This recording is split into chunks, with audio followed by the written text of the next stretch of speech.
शास्त्र के अनुसार हर युग में भगवान का जन्म होता है। सब युग एक जैसे ही होते हैं। सबसे पहले सतयुग होता है और वर्तमान समय में कलयुग का विस्तार है। महर्षि व्यास जी के अनुसार सतयुग, त्रेतायुग, द्वापर युग, कलयुग ये 4 युग हैं, जो देवताओं के 12,000 दिव्य वर्षों के बराबर होते हैं। समस्त चतुर्युग एक से ही होते हैं। आरंभ सत्ययुग से होता है, अंत में कलयुग होता है।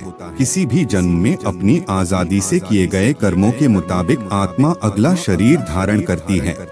ब्रह्मा जी सतयुग में जिस प्रकार सृष्टि का आरंभ करते हैं, वैसे ही कलयुग में उसका उपसंहार करते हैं। सतयुग, द्वापर युग, कलयुग हर युग में कोई न कोई भगवान जन्म जरूर लेते हैं, ऐसा सभी लोगों का मानना है।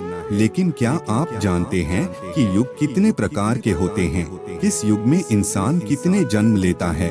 इसलिए आइए जाने चारों युगों के बारे में कुछ ऐसी बातें जो कभी नहीं सुना होगा। इससे पहले अगर अभी तक आपने हमारे चैनल मोटिवेशन ज्ञान को सब्सक्राइब नहीं किया है तो सब्सक्राइब कर लीजिए और एक प्यारी सी कमेंट में जय जगन्नाथ जरूर लिखे। सतयुग को कृतयुग के नाम से भी जाना जाता है। इसकी अवधि 17,28,000 वर्ष है। सतयुग में 4 धर्म थे। सतयुग के तीर्थ का नाम पुष्कर है। कहा जाता है कि सतयुग में पुण्य का प्रतिशत 100% और पाप का नामो निशान नहीं था। इस युग की मुद्रा रत्न और पात्र स्वर्ण के हुआ करते थे। इस युग में भगवान श्री राम ने जन्म लिया था। मान्यताओं के अनुसार इस युग में धरती पर आत्माओं का डेरा था। सतयुग में लोग 1 लाख वर्ष तक जीवित रहते थे।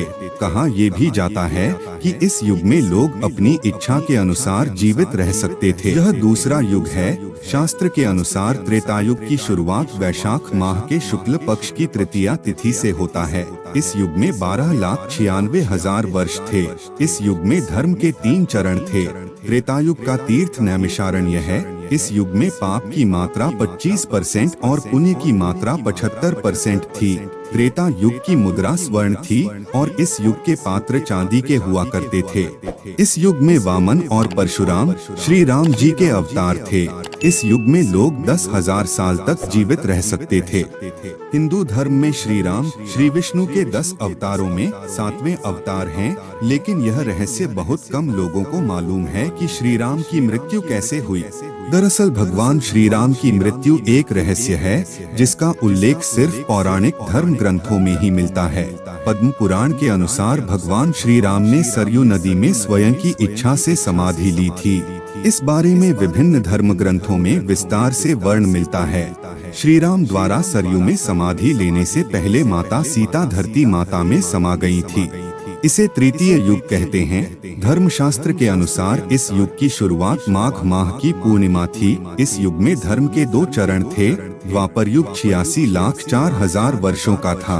द्वापर युग के तीर्थ का नाम कुरुक्षेत्र था। इस युग के अवतार श्री कृष्ण थे। द्वापर युग में जब कंस के पापों का घड़ा भर गया था, जब श्री कृष्ण ने नारायण के रूप में आकर कंस का वध किया। इस युग में पुण्य और पाप दोनों बराबर रूप से भागीदार थे। द्वापर युग में पात्र ताम्र के और मुद्रा चांदी की हुआ करती थी। त्रेता युग में लोग कर्म करके कर्म फल प्राप्त करते थे। हे भीमसेन, फिर द्वापर युग आया। इस युग में वेदों के 4 भाग हो गए और लोग पथ भ्रष्ट हो गए, धर्म के मार्ग से भटकने लगे हैं, अधर्म बढ़े लगा। परंतु हे भीमसेन, अब जो युग आएगा वो है कलयुग। इस युग में धर्म खत्म हो जाएगा। मनुष्य को उसकी इच्छा के अनुसार फल नहीं मिलेगा, चारों और अधर्म ही अधर्म का साम्राज्य ही दिखाई देगा। ये वर्तमान समय में कलयुग ही चल रहा है। इस युग की शुरुआत आषाढ़ माह की कृष्ण पक्ष की त्रयोदशी से हुई थी। इस युग में धर्म का एक चरण ही बचा। कलयुग का तीर्थ गंगा है। इस युग में पाप का राज हो गया है, पुण्य तो बचा ही नहीं है। लोग धोखाधड़ी, घुसखोरी और हत्या आदि से अपने पाप का घड़ा भर रहे हैं। इस युग की मुद्रा लोहे की है और पात्र मिट्टी के हैं। हम आपको बता दें कि कलयुग ही एक ऐसा इकलौता युग है जिसमें मनुष्य 45 से अधिक बार जन्म लेता है। मनुष्य 100 वर्षों तक जीवित रहता है। धर्म शास्त्रों के अनुसार कलयुग के अंत में भगवान कृष्ण कल्कि के रूप में अवतार लेंगे और सारे पापियों का विनाश करेंगे। इस युग में इंसान पर्यावरण को तहस नहस कर देगा और इस युग में इंसान की इच्छा पूर्ति कम हो जाएगी और वे पाप का भागीदार बन जाएगा। कलयुग के अंतिम काल में भगवान विष्णु का कल्कि अवतार होगा। यह अवतार विष्णुषा नामक ब्राह्मण के घर जन्म लेगा। भगवान कल्कि बहुत ऊंचे घोड़े पर चढ़कर अपनी विशाल तलवार से सभी अधर्मियों का नाश करेंगे। भगवान कल्कि केवल 3 दिनों में पृथ्वी से समस्त अधर्मियों का नाश कर देंगे। माना जाता है कि कलयुग के अंतिम समय में बहुत मोटी धारा से लगातार वर्षा होगी, जिससे चारों ओर पानी ही पानी हो जाएगा। समस्त पृथ्वी पर जल हो जाएगा और प्राणियों का अंत हो जाएगा। इसके बाद एक साथ 12 सूर्य उदय होंगे और उनके तेज से पृथ्वी सूख जाएगी।